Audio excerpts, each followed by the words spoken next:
Today's topic is mindset when starting a business. So, we're going to talk about how to adopt that business mindset.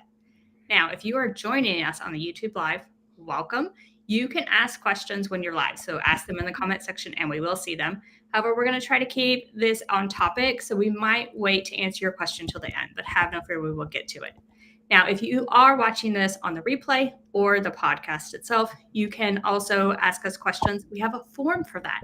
So drop below in the form to drop below in the comment section or the podcast notes to get the form to ask us questions. That's where you can also ask us any off-topic questions. If you have a really crazy question that has nothing to do with the topic, then drop down there to ask it. All right. So, and also to help us out, if you want to help us out, be sure to rate and review the podcast and share this episode with your friends. Now we want to introduce, we have a guest today because Corey and I don't know a whole lot about mindset, but we have an expert for you. So our expert is Nicole Holleman, and she is with Life Coach Baker, and she also has Fantasy Fangirls, which we will be talking about. So I'm going to let Nicole introduce herself. Hello. You two know about mindset. You're not giving yourself enough credit. My name is Nicole Baker Holleman. I am the CEO of Life Coach Baker and the co-owner of Fantasy Fangirls. I actually just recently made the pivot from Life Coach Baker into Fantasy Fangirls full time. So that's very exciting. We'll talk about that momentarily. But basically, when it comes to mindset, I'm going to do a really short background on me. So I actually grew up in a family that was very heavily immersed in the personal development world. My dad and my mom both worked for big people. And it was really like from the get-go, I was immersed in this personal development. And I loved it. It was so fascinating. And I also had some questions because there was a lot of like positive influence. Just think happy thoughts. And I'm like, but is that true though? So in my later years, in my, mid to early 20s, I started getting a lot more into the neuroscience behind mindset and why do we do what we do? Why does our mindset tend to shift one way or another? And I really devoted about 5 years of my life to it. So I'm really excited to talk to you both today about it because I like to think I know some stuff. So you do know some stuff. Thank you. Absolutely know some stuff. So I first got to know Nicole. So I was kind of looking for life coach, business coach, and I was kind of looking around. And I found her on Instagram. And if just go to Instagram now, I'm pretty sure I dropped it in the YouTube description and we'll drop it in the podcast notes. Just go to her Instagram, watch some of her older reels. She was like speaking to me when she's talking about like the mindset thing from other coaches was like, what are they talking about? Like I could understand her. I could understand the science behind it. And I was like, I've got to get to know this person. And I have to tell this story. She was offering up like little free sessions and like I grabbed one immediately. Right. And I had done free sessions with other coaches and they just basically pitched you on their coaching. She made me work during that first session, like work. And I was like, okay, sold. What are you selling? I'll buy it, whatever it is. I didn't know that story. Oh, that makes me so happy. Yeah, it was totally like the best free money I've ever spent. Yeah, I am not a coach for the faint of heart. I know I do make people really work hard. Oh, that makes me so happy. Thank you. Oh, someone's in Colorado Springs. I am as well. Or not Colorado Springs, but I'm in northern Colorado. Okay. All right. And then I introduced Nicole, I think, to Corey, didn't I? Yeah, you started telling me about her and I was like, okay, this seems like something I need to check out more.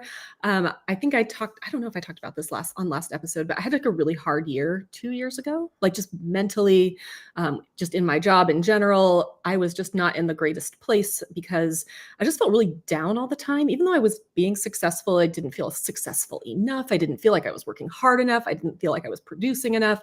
And all of that kind of led me to Nicole, who was like, okay, we need to like figure this out because it was very difficult for me to kind of wrap my brain around the mindset piece of it because I'm very type A. I value my productivity. I feel like my value comes from how much I can do. I'm a perfectionist. Like all of these things that Nicole tends to speak to were just exactly the things that I sort of struggle with. And so we started working together and I feel like I still stress out some, but I feel like in general, my attitude is just so much better. I don't go to that dark place, my business is going to fall apart and we're going to be poor and living on the street, right? Like that's where my brain would just death spiral, right? But now I'm much easier to pivot. I'm way more productive, but I work less, which is phenomenal. I mean, isn't that what we all want? I get more done with working less. So Nicole has been a game changer in my business. I would love to touch on that real quick, because so many people, when they think about mindset or they think about like personal growth, they think about my life is going to be awesome and nothing's going to get me down, rah. And that's not true. We are human beings. We live a life that has ups, it has downs, it has middle grounds. And the point of having these tools in your back pocket is not so that you can be like, I am happy when your life is like this is fine fire meme going on behind you. And instead it's looking at, okay, like this is my situation. However, I am capable, I am smart, I am intelligent, I am worthy enough to get myself out of this. It's more of talking to what's the word I'm looking for? It's almost like talking to who you can be, who you are even right now, in order to get yourselves into a better place. It's not about like being blind and putting up blinders. It's instead saying, this is my situation. However, I have the control over my life to know how to handle it. That makes sense? Yeah. And I think you both have mastered that so beautifully. I'm such a proud coach. It makes me so happy. Some days, and some days you're like, no. Sometimes I'm like that to me. I'm like, what was that? Yeah, some days you get a panicked message from me and it's like, okay, Corey, like calm down. I will take any panicked message from either of you any day.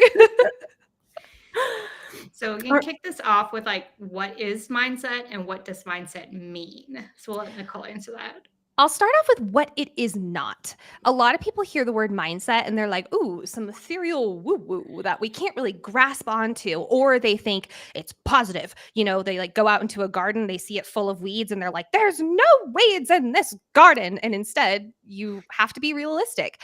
So in my opinion, mindset is looking at more of the neuroscience behind it. Basically saying, what is my mind focusing on at any given moment? And how does that tend to I'm going to say this in the most laden terms as possible, but how does that lean into my energy? How does that change my day-to-day productivity? How does that change how I show up as a human being? So for me, mindset is what am I focusing on? What am I believing in? Our beliefs are a huge part of our mindset because we tend to believe things, and that is like concrete. For instance, identities are a huge part of our belief system.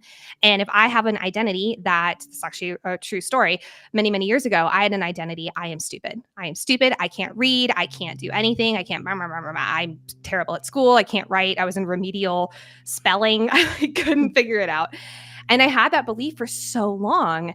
And it wasn't really until, honestly, if I'm being super honest, it wasn't until just recently when I started to really lean into, oh, maybe I am an intelligent person.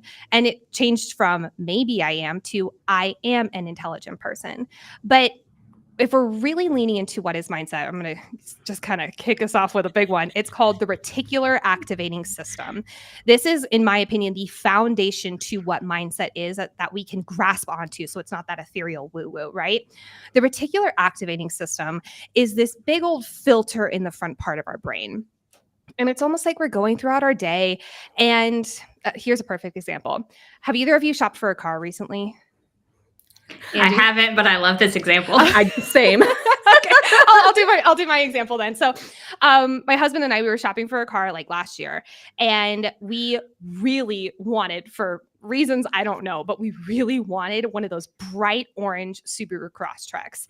And prior to us making the decision for this bright orange Subaru Crosstrek, which by the way, we would have named the Mimosa Mobile because I'm for, but prior to us deciding that we were going to choose this as our car, we live in Colorado. Crosstreks are everywhere, especially those bright orange Subaru Crosstreks, but we didn't notice them.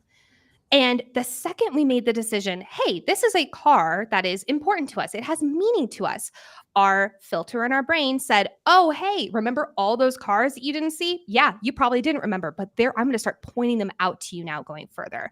So I was driving from Denver to like a town in northern Colorado one day, which is like 45 minutes.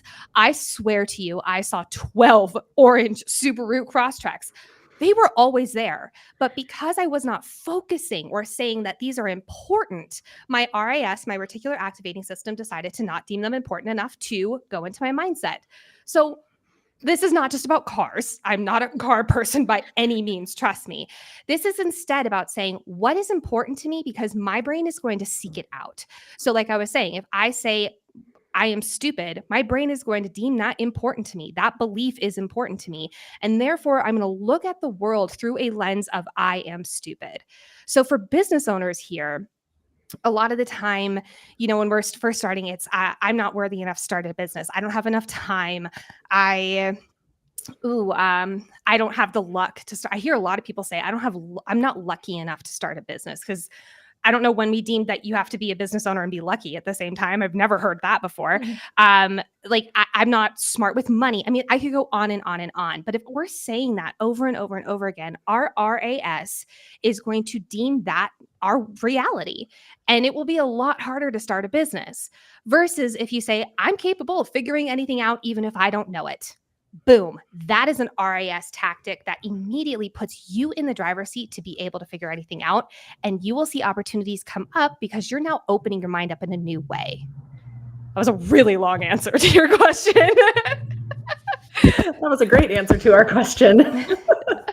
Yeah, so I love that example so much. Sometimes I'm like, am I thinking about orange cars? Even if it doesn't have to do anything about orange cars, but I'm like, am I training my brain to think about orange cars right now? Yeah, I love that. Yes, exactly. It's so true. All right, so let's talk about a little bit more about that, maybe that RAS or other tips you have to sort of adopt that mind. Oops, sorry. I'm getting way ahead of myself. We're just going to edit this out of the podcast. I want to talk more about limiting mindsets first. I want to talk more because you talked about like the I am stupid and some of the other questions that we might have, but why are those so bad to think when, like, there's part of me that thinks like, but it's true. Like, I'm not good with money. So, why is that still a limiting belief, even if it's kind of necessarily like a true belief? Does that make sense? It does make sense. And one of the things I love this quote so much is your past does not equal your present unless you live there. So a lot of us have these beliefs of, for instance, I'm not good with money. Maybe you haven't been good with money in the past, but does that mean you cannot gain the skill to get good with money in the future? And it's shifting your mindset from I'm not good with money, because that's very black and white thinking, right? It's I'm either good with money or I'm bad with money. And I've chosen to be bad with money. And here's all these reasons to show that I'm correct here. Or you can say, okay, that's something that maybe I did not put the time or the energy, or I was afraid to do the research and figure it out. But does that mean I'm not capable of doing that in the future? Absolutely not. So when it comes to limiting beliefs, we tend to have these in our blueprint of our brain, I'll call it, from very, very young. These can start when we are wee little things. And the big reason is because when we're in the ages, I think it's, they might have updated the study, so I might be misquoting here, but I believe when I read this, it was like 2 or 3 years ago, 5 to 14. The ages 5 to 14, we are at our most susceptible. Words are hard, my goodness. We are at our most susceptible up here. So if we have a family member, for instance, who is really bad at money, and hey, our family members, specifically our parents or our caretakers, we tend to idolize everything that they are. We tend to want to be who they are. And obviously, this is not every situation, but this is definitely the majority. So, I realize my mom's really bad with money. Maybe I'm really bad with money too. Boom, belief has inserted in my brain.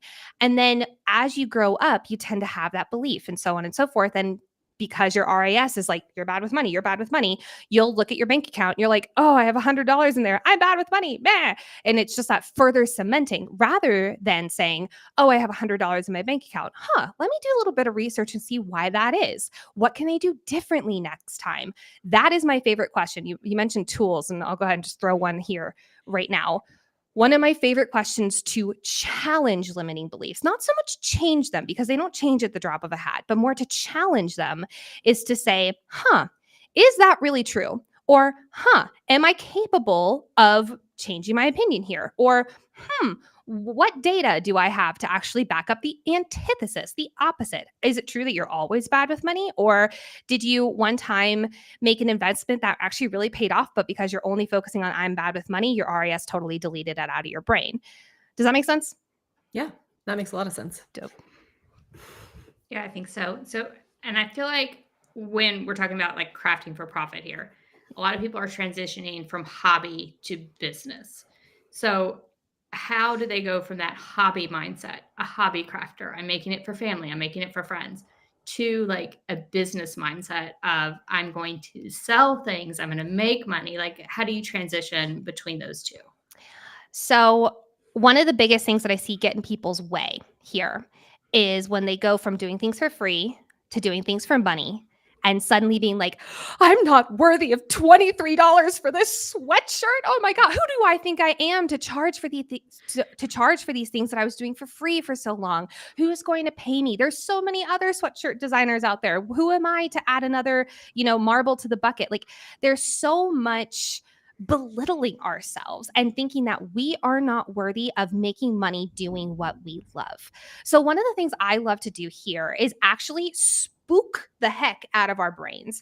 And that is by listening and absorbing as many stories as possible of people doing the dang thing, of people going out, having really successful businesses launch and stuff like that. And there's a double-edged sword here because you can go out and suddenly you're thinking about, if we're looking at the RAS side of the situation, if I go out and I listen to 10 stories of successful business owners, and I do like to listen to stories of not overnight success people. And I'm going to put major air quotes because I think overnight success does not exist, but not the seemingly overnight success, I'll say. But I want to hear the stories of the people who fell flat on their face over and over and over again and then finally figured it out.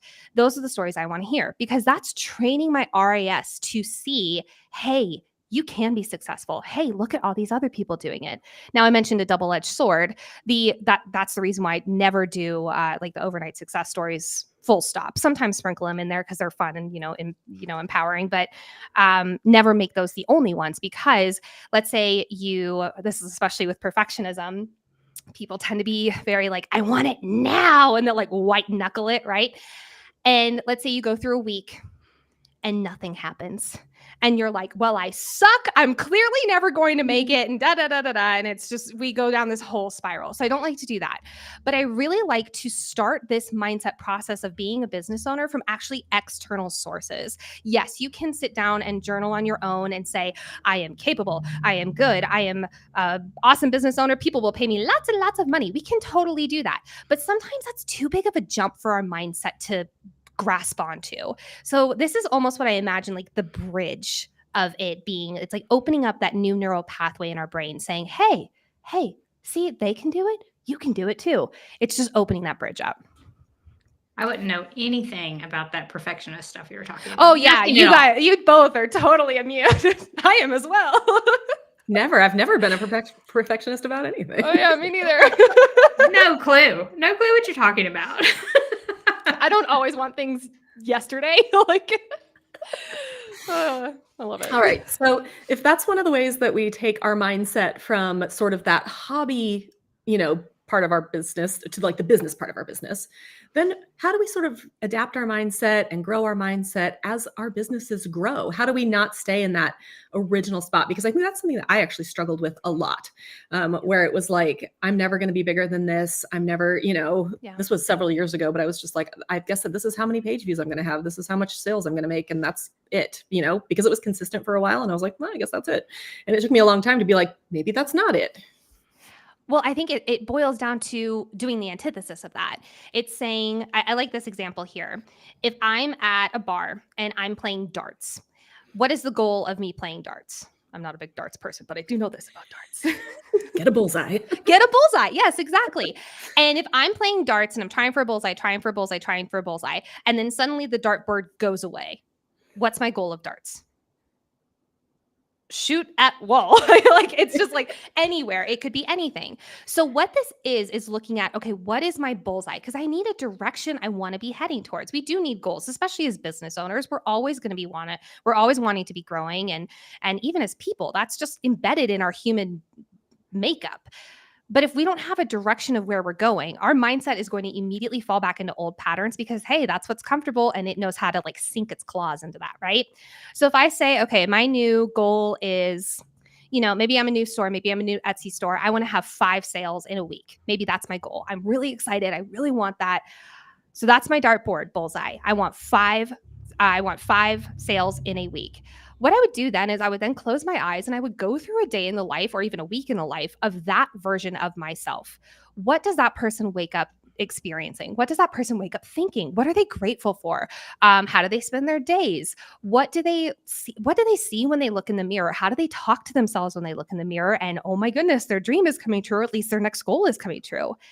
All of those things, that is the mindset we need to adopt now here, back a few steps, right? We might not be making 5 sales a week on Etsy, but if we start adopting that kind of mindset, guess what? Our RAS is going to listen and it's going to start looking for opportunities that will bring you closer to that outcome. So for example, it's a very real example, not even a few months ago, I can't even say that anymore. It was like 8 months ago. I was at a podcasting conference and I was like, I really want to be a full-time podcaster. That is just something I've always wanted to do. I'm realizing it more and more.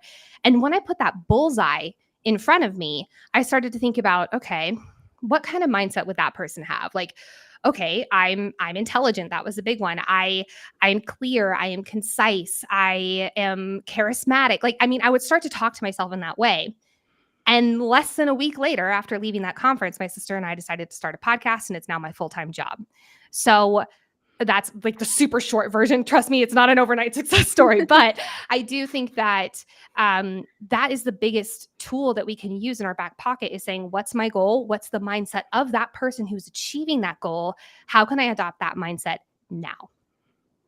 This has been really helpful for me too. I think just with some of the different things I've gone through in this last year is kind of picturing who that person is that I want to be, which it sounds kind of woo-woo. It really it really does, like, imagine the person you want to be, power of positive thinking. But it does really help me to get out of that kind of darker place that I can go to, where it's not going to last, like this time is not going to last forever.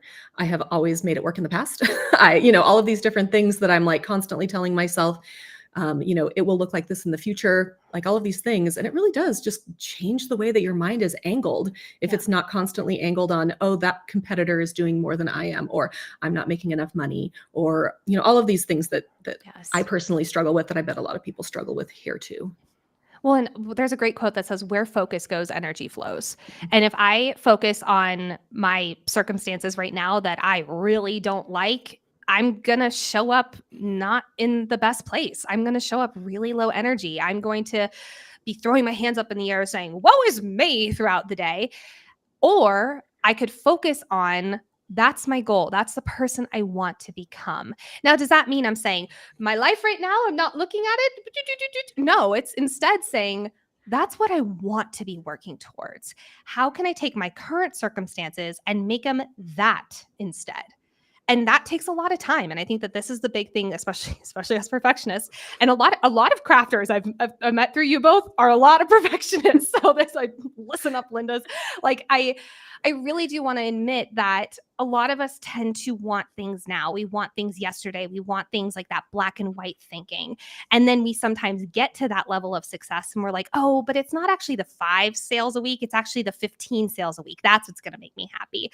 So you all would both know this. I am a big proponent of, whenever you make even a step towards your goal, whether it was a big step, a little step, even just a little hop, celebrate. And that is literally saying, and celebration's not always like, okay, go out to drinks with your friends or go out to dinner with your partner. No, it's literally as simple as pausing, because we're so busy. We tend to never pause. It's literally as simple as pausing and saying, I'm really proud of myself and the progress I'm making. Like, when was the last time we did that? Never. We never do that naturally. Yeah, so I'm horrible at that. And just like, we talk about it all the time, because I tend to do what you said. I hit a goal and I'm like, what's the next goal? That is my celebration. And that is like the wrong thing to do. I'm like, no. Yeah, stop it. So I tend to like, you and I talked about this, and it's been helping me, is at the end of the day, every day, thinking about what I have gotten done and what I've accomplished and like the goals I had for the day and what like just today celebrating my wins because I never stop to celebrate wins. I'm always moving on to the next thing every single time. Yeah. And I think wins too. I mean, you were saying like it can be the smallest thing. Like there's days that have just gone completely off the rails, totally horribly. And at the end of the day, I'll say, hey, I made it through today. Like that is the smallest win that I have. You know, it's just, even if it's just, you know, is anybody getting feedback or is that I just am me? getting feedback. That was very weird. I did not hear it. Sorry. You're good.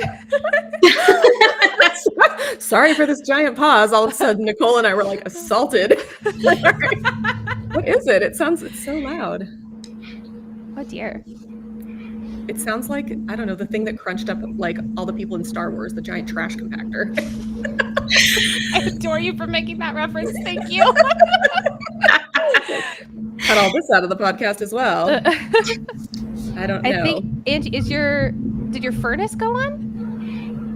No? Did someone's mic get turned up? I have no idea what's going on. I have no idea. Sorry, everyone. Can you guys hear it? Can everybody hear it? We can hear it, Oh, yeah. other people can hear it too. Oh dear. Here. Oh, that stopped it. It stopped it. We're good. Okay. Oh. Yeah, She's like, and bye. The joys of being live. Yay. All right. So, well, Angie will come back, but I was going to say celebrating those really small wins, I feel like is one of those things that it feels like such a small thing. But for me, I needed those small things because like I can't celebrate a big win. Do you know what I mean? Like, yes, I want to move to the next goal. I'm a lot like Angie in that way where I'm just like, get me to that next goal. But there is like this place where I'm like, I just need to celebrate that today I made a video because a year ago I couldn't have made a video. Right. And those sorts of things are really important to me. There's this awesome graphic and it's like a bunch of little teeny tiny stair steppers and someone's at the very, very bottom of the stairs and then someone's trying to get to the top of their stairs. And let's say the top of their stairs is their goal and they're here at the bottom of the stairs and they make one step. And I love this graphic because it's a side by side and it's the super zoom out and it's how we view ourselves, which is like super far away from our goal versus the super zoomed in, which is the second graphic. And it's someone making a step. And we forget how important those steps are because that's how we get from point A to point B.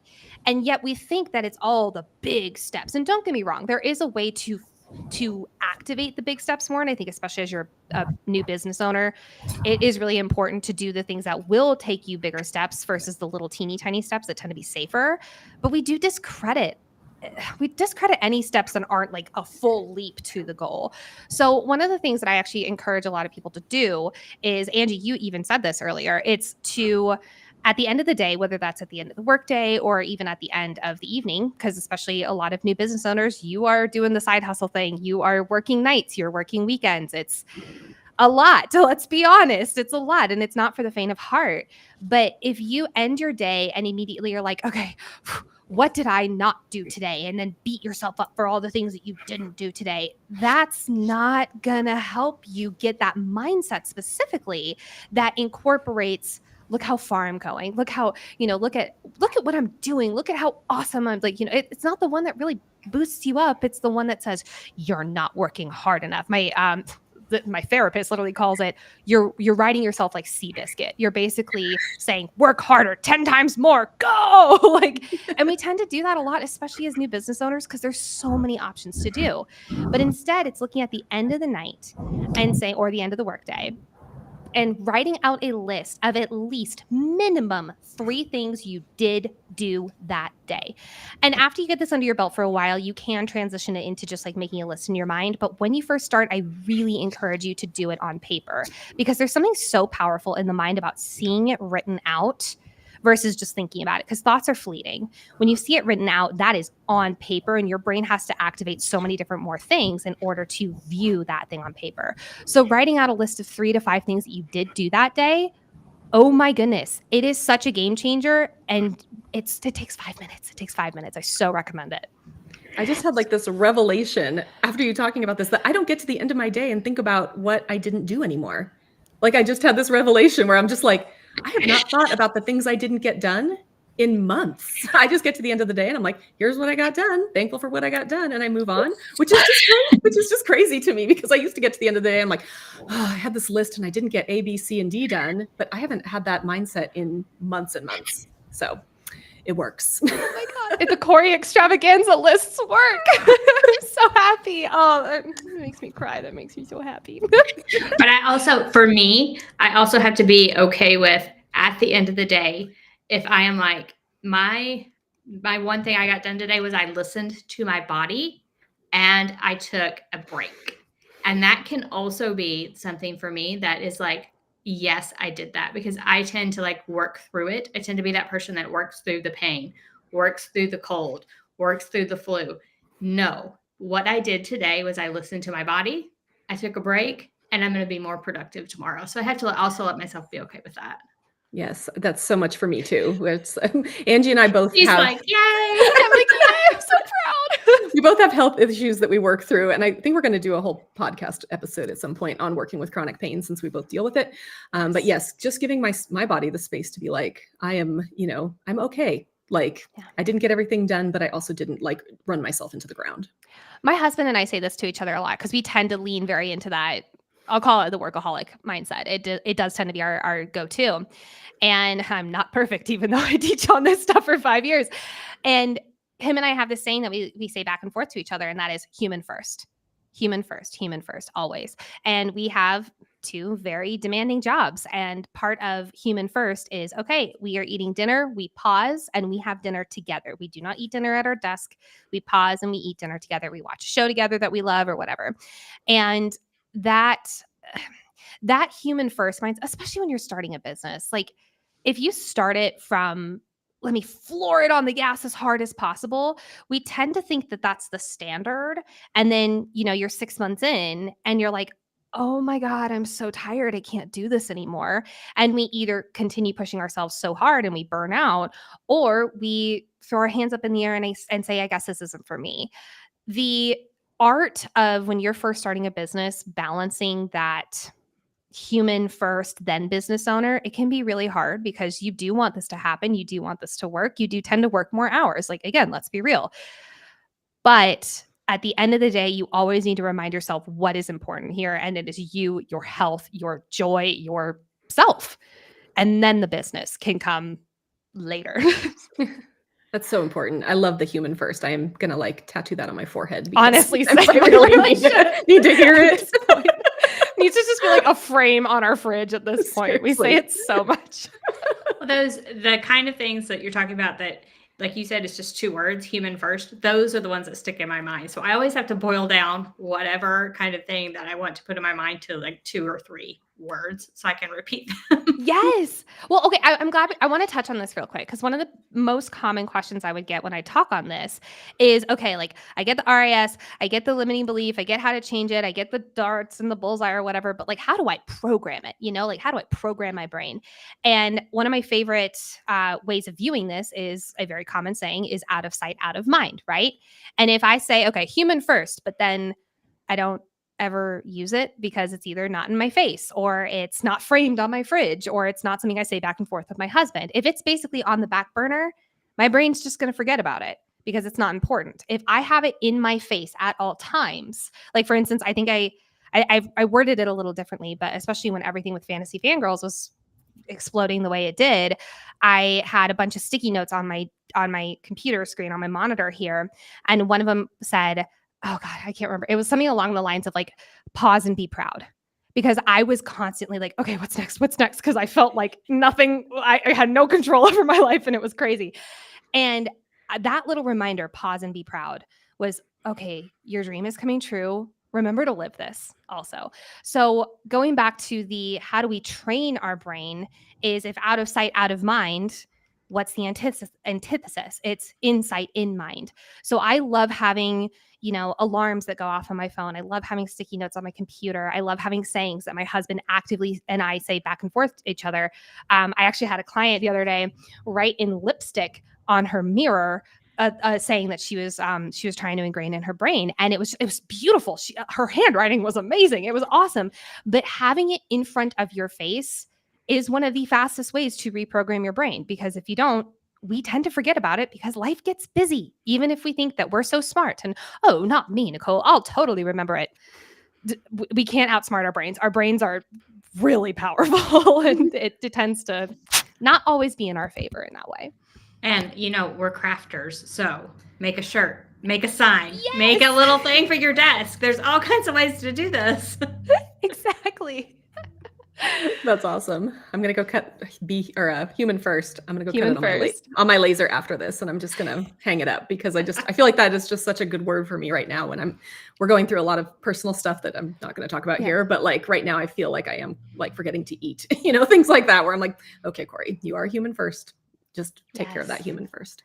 I think for especially a lot of new business owners, having something along the lines of, I actually had this for someone one time. It was money, please. It was like, because it was them training their brain to be okay asking for payment in exchange for something that they loved. So money, please was something that they had for a long time. And I thought that was so funny, but something along the lines of, I deserve getting paid, or I can make money doing what I love. I had that one for me for a long time. The big thing here is, if it sounds quite frankly, if it sounds stupid, it will not work for you. Like, it needs to be compelling to you. So if something that's like, I am deserving of all the good rejoices in the world, if that's not something that's going to work for you, don't use it. If money, please is much better and more up your, I'm like, I like my affirmations to almost be a little mean to myself. Like that's just the way my mind works. But some people do like a little bit more like ethereal, lyrical type of affirmations. Lean into the type of language that gets your body going, like, ooh, yes, that's it right there, because that's how we are going to reprogram our mind with our own language. Yeah, I love that. So Corey was talking a little bit about challenging times, and we all face those, right?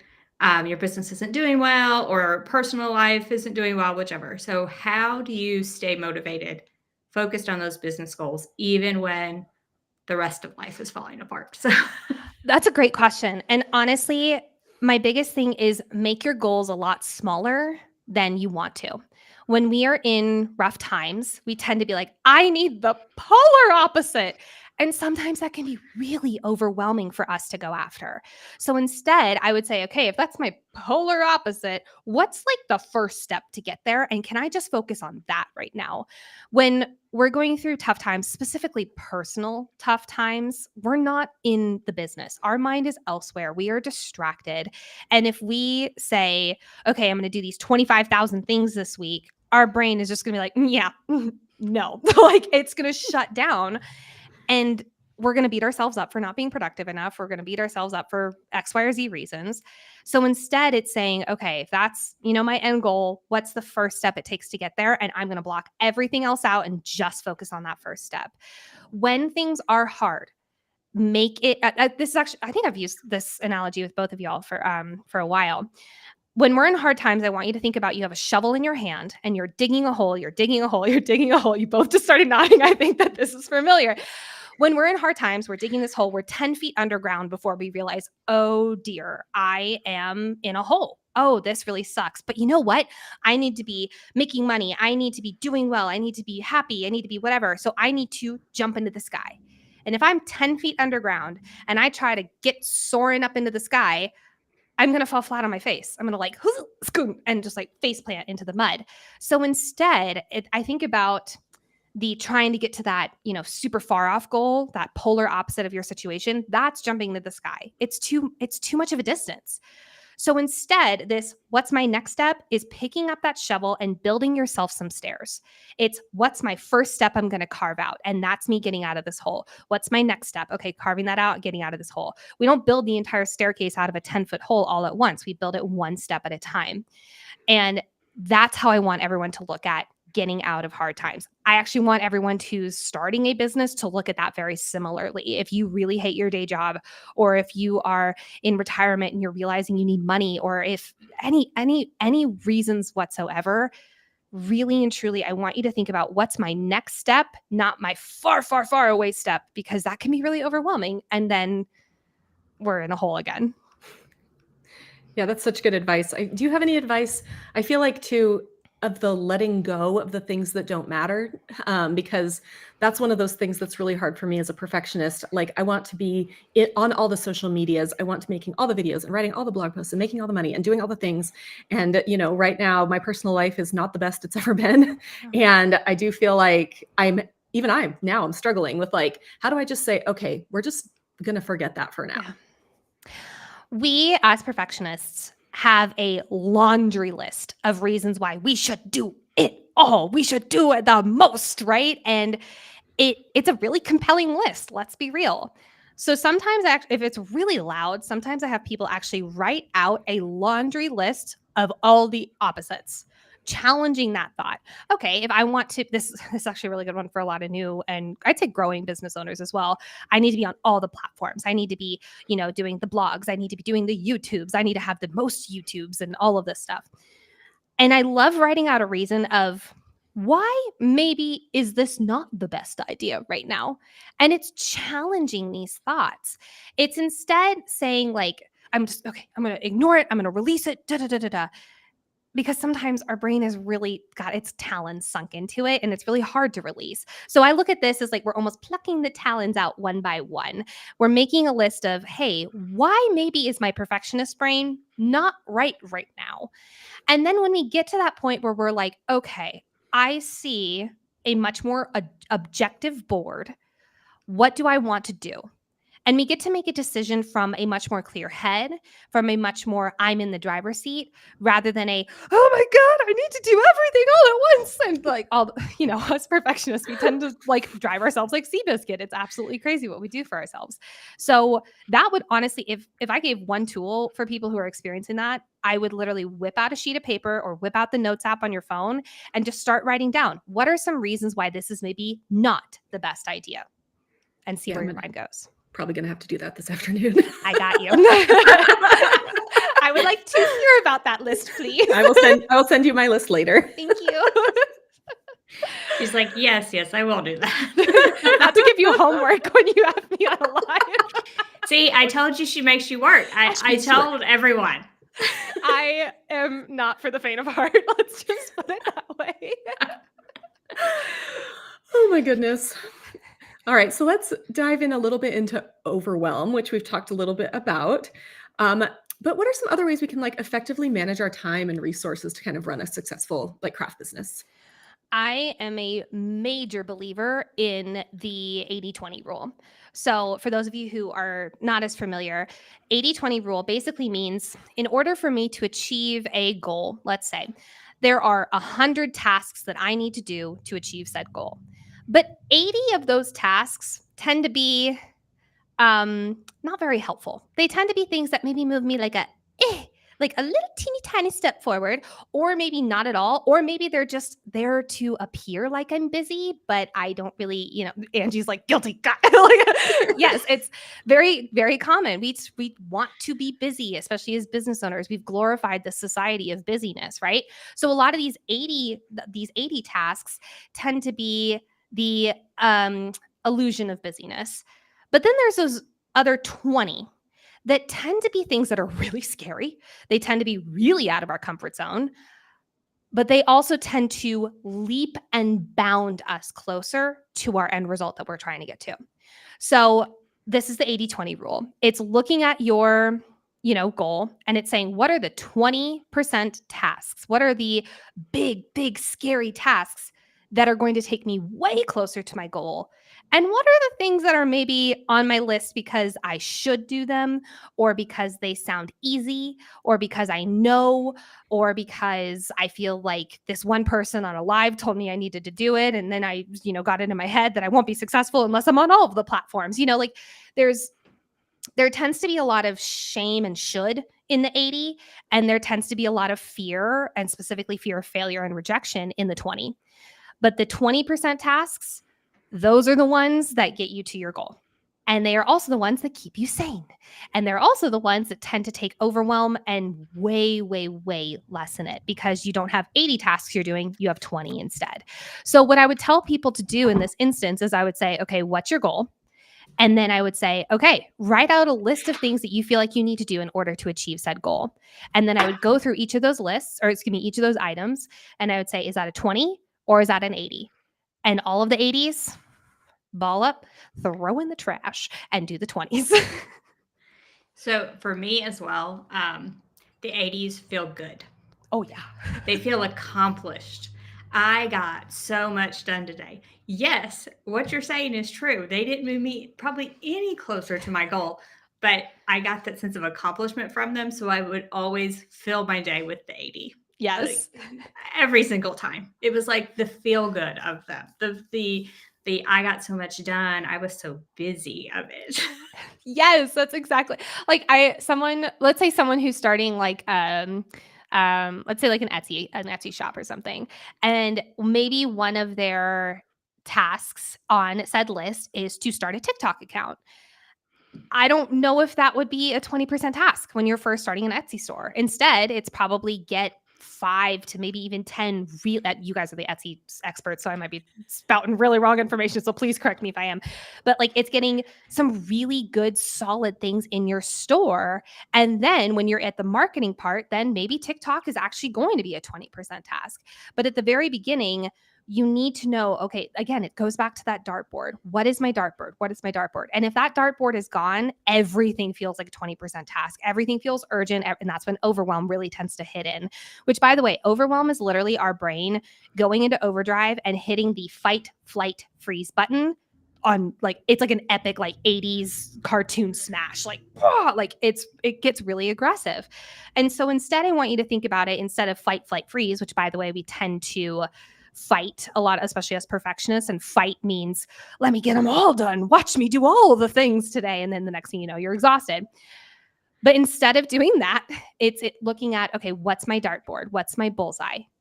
And then it's saying, okay, what's a 20% task that's going to get me there? That is, I wish I had done that when I was first starting my Life Coach Baker business. It would have taken me probably it took me about 2 years to go full time. I would have probably gone full time at about half that minimum.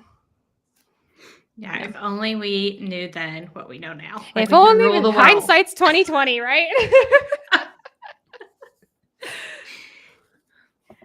All right, so we are about at the end of the questions Corey and I had.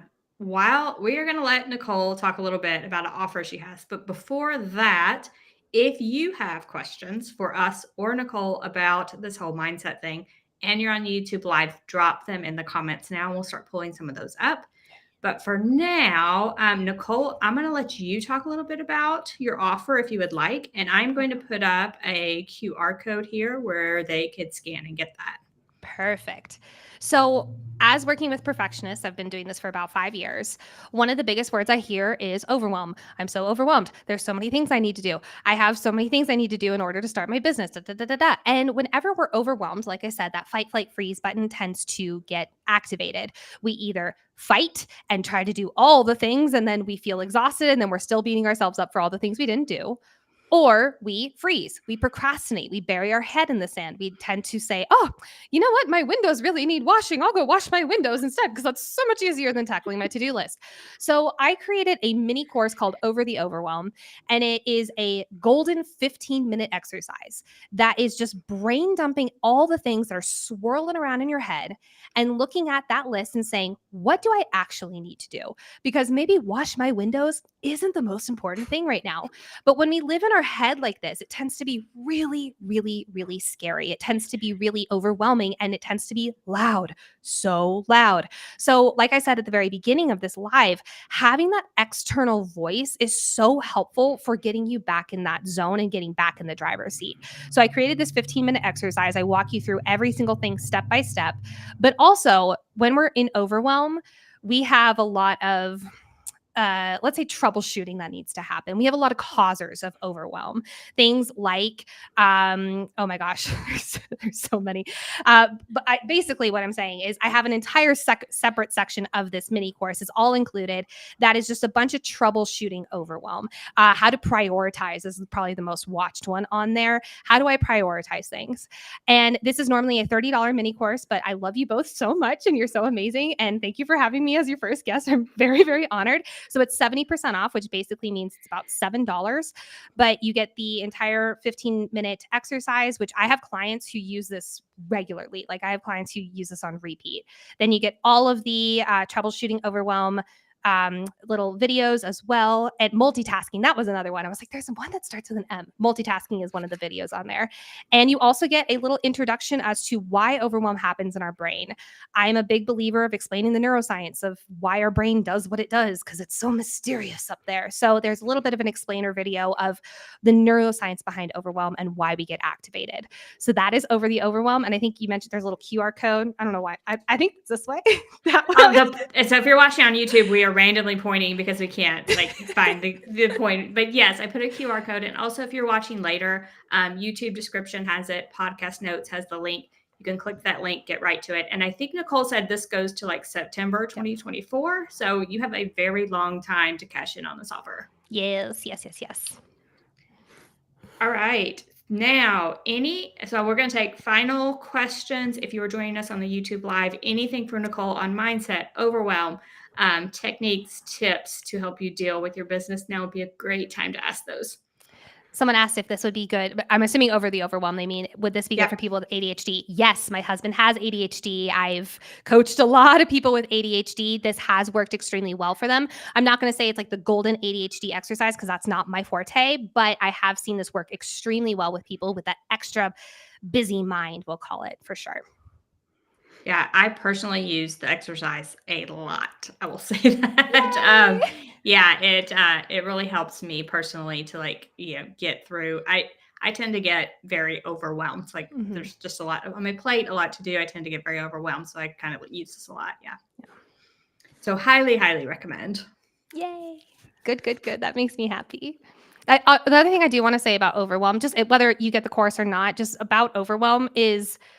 The goal is to never feel overwhelmed. That was too negative. So the goal is to basically say overwhelm's going to happen, but this is a tool in your back pocket. And this tool is literally just laying everything out and saying, what is my 20%? What is the most important right now? So that's one of the things I think people hear the word mindset and it's it's to never feel sad or to never feel down or unenergized. We're human beings. We're going to have bad night sleeps and we're going to feel just not great a day. That's going to happen. We're going to get overwhelmed. We're going to have those moments where the washing our windows feels like the most important thing in the world right now.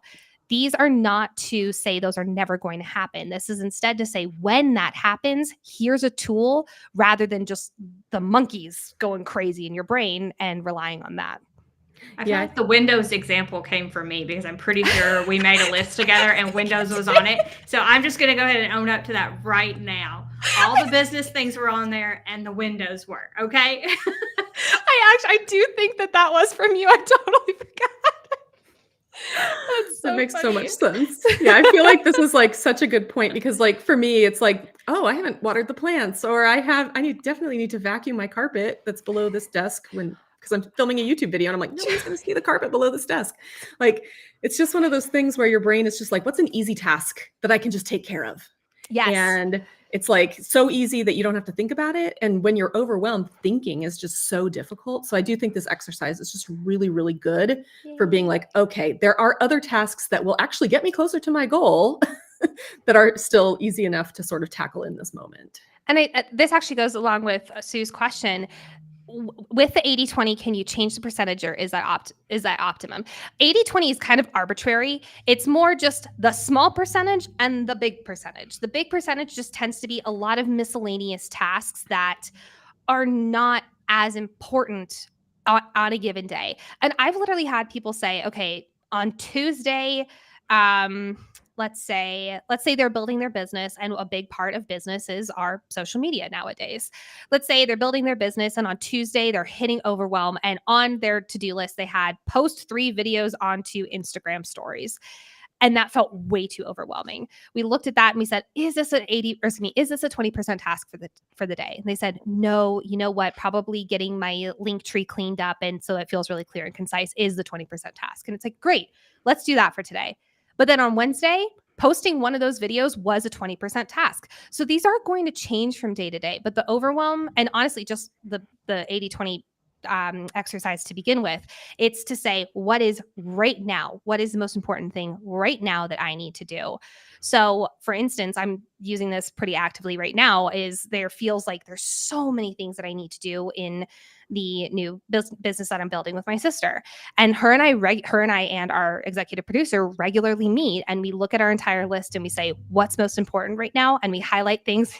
You'll love this, Corey. We highlight things that are really important in red. We highlight things that are medium important in yellow, and things that are low priority in green. And that way we know, okay, this is a, 20% task, this super important thing. And this is a really low task. We can do that at the end of the month or something like that. I think that might have answered the question. Beautiful. Yes. Good. Yeah, I do feel like having that, the list that's kind of color coded has been one of the biggest game changers for me personally. I think I talked about it in the last episode, because it's just like being able to see, and for me, it's not like necessarily most important, least important, those sorts of things. It's really how much brain space will they take. Yes. Right. So you and I actually made that small adjustment, and I'm so glad you brought that up. Do you mind talking about it? Because I think Yeah, sure. that was so helpful, and I think a lot of people might find that helpful as well. Yeah, so I have fibromyalgia, and so often my brain just doesn't function very well on some days. I just get a lot of brain fog. My focus is really crummy. My focus is really bad today. Just if I'm looking a little dazed, it's because it's just not the greatest today. And I feel like some days I have the brain space to take care of these really big tasks, and some days I just don't. And I have to, human first. Like, I can't force it. And so I make a list of all the things I need to do, and then I'll color code them easy, medium, or hard. Well, easy, medium, or hard, but it's really more brain space, little, medium, or a lot of brain space. And then that way I can always look and I'm like, okay, I'm really struggling today with my focus, with this brain fog. What are some of those easier tasks that don't take a lot of my brain space? Because it's not very often that I have to do something in this moment. There are times when I do, like I had to show up here at 1 p.m. today to do this podcast because that's what we're doing, and that's awesome. But like, there's not too many things that like it has to be done this second, thankfully, because if I worked in a job like that, I don't know if I would function very well right now. But I can say like, okay, this is a task that's going to require a lot of brain. I'm feeling really good. I'm working at my peak hour here in the morning. I'm going to really make some good progress on this task versus, oh, it's the late afternoon on a Friday. I can check a couple of these other tasks off. They don't require very much brain at all. And I think dividing it up by the amount of brain space might work for a lot of our audience, because I know that we have a lot of people who, maybe have small kids, maybe have chronic illnesses, maybe have all these things that also take up a ton of space in their brains. And so it's like, how much space do you have to, get to certain tasks during today? Well, and one of the things I love about this is it allows you to end the day and look at, oh, even though it was a really low brain space task day, look at all these things I did. Going back to that exercise that Angie was talking about, like it allows you to still feel like you made progress up the stairs that day, even if it was a low energy or you just weren't there that day. It's so good. It's so good. I love it. I'm so proud. So I highlighted a comment. Dee had said, I do not have a business, but I think this could be a good advice to use every day. And I just wanted to highlight that because absolutely everything we're talking about, I also I absolutely 100% use in my personal life as well. Like prioritizing tasks, like even like things around the house. I definitely do that as well. Mm-hmm. Oh, I agree. All right. So I think that's all the questions. So first of all, I want to thank you so much, Nicole, for coming on and being our first guest. Thank you so much. Be sure to follow Nicole on social. And if you liked this whole talk, she has a podcast. There are tons of episodes out there called Life Coach Baker. Is it still called that or not? It actually changed its name. It's called Imperfect Success. And there's about 200 and 12 or 20 episodes we're no longer making episodes of that podcast, but there's so many banked in there. So imperfect success on there. Yes. Yeah, so binge watch all those old ones. Now, if you are into books, if you are into fantasy books, if you are into like things like A Court of Thorn and Roses, I would highly, highly recommend her new podcast, which is Fantasy Fangirls. I personally am into it. I know Corey is as well. Yeah. That tells you a little bit about us if you listen to it. A little bit. A lot of it. You'll learn a lot about me if you listen to that podcast. A whole lot. A whole lot about Nicole. It is definitely an adult podcast, so don't check it out if you don't like that. But if you like books, you like adult books, definitely Fantasy Fangirls. Definitely. Yes. She and her sister are a hoot to listen to, and the podcast is really well produced. And I feel like, and I would also like to thank you for helping us get this podcast off the ground, because you have been a help to us. I'm so much happy. help. Oh my gosh. Thank you so honored. much. So honored. I adore you both. And so our next episode is in 2 weeks, and it is on craft fair tips and tricks. So that will be on YouTube on March 14th and on the podcast platforms on March 18th. If you want to sign up for our newsletter to get reminders, that'll be in the YouTube description or in the podcast show notes. So sign up there to get reminders. And again, I wanted to ask everybody, since we are just getting this thing off the ground, if you want to share the podcast, share this YouTube live, if you want to go onto your favorite podcast provider and rate our show, give us a review. We sort of covet those right now because they really are important to kind of showing this to other people in search results and those sorts of things. So please, please, please, if you can, rate, review, we would love that. And then we do have a random Q&A episode coming up. So if you've ever wanted to ask me or Corey about just random things, life things even, there is a link to a form to ask us questions in the YouTube description or the podcast notes. So drop your questions and we are going to answer them and spill all the tea. So we'll see you in 2 weeks for Craft Fair Tips and Tricks. Awesome. Thanks, Bye. guys.